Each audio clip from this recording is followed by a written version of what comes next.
This is a massage mobilisation technique to get more movement through the midfoot. So the middle of your foot should be able to move so that the heel and the forefoot can actually move kind of independently of each other to a certain degree. So you can do this sitting on the floor or on a chair. Chair is the easiest. You pop a foot on your knee here, and you're popping. So I've got my left foot on my knee. So my left hand goes around my ankle. The main thing is you're stabilising your heel. So I've got a thumb just pressing the heel down. The idea being that when I do this, my heel will want to move to a certain degree. I don't know if you can see that there, the heel moves a bit. So I just hold that in place, that's all. And then I grab around the last two toes and I push on that knuckle of the big toe.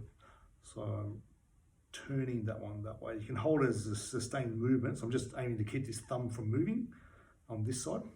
Then I turn this one here. So you can oscillate this way. This shouldn't cause pain. And you'll go to a certain point where the tissue feels like the tissue is sort of, that's enough for the tissue. And if you hold that a bit longer, it'll start to creep. It'll give a little bit more range. Then you go the other way. So I'm grabbing, using my fingers here on the bottom edge of the last two toes here. Then my thumb goes around the knuckle of my big toe, almost touching the second toe there. And then I just twist it here. So the heel won't want to move too much. You can try to block it with the other hand, but it doesn't tend to move that much anyway here. And the main idea is to get the foot to twist this way now. So you can oscillate that on and off. Then we grab that position again, the first one, block here. You can do that on and off, or just hold and twist. You can grab both your hands, sandwich your foot and twist. Or you can hold it twisted, so I'm twisting around this way and then making my knee move here. That's another way you get the motion. The foot takes a lot of weight, a lot of pressure. The muscles are very strong. So this one, you can put quite a bit of force in there, especially when you're turning it this way here, okay? So don't be afraid of you're gonna break something, you won't.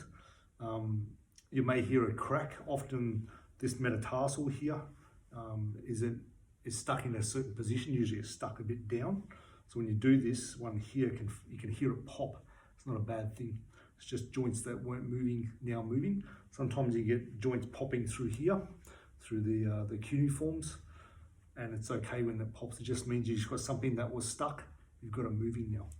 And it's worthwhile spending, a minute is enough. You can do 2 minutes each side, and it'll really help your ability. The idea is that if you're doing a squat, and normally your knees live in like that, if you were to open your knees up to be in line with your big toe, some people, when they do that, the foot comes off the floor.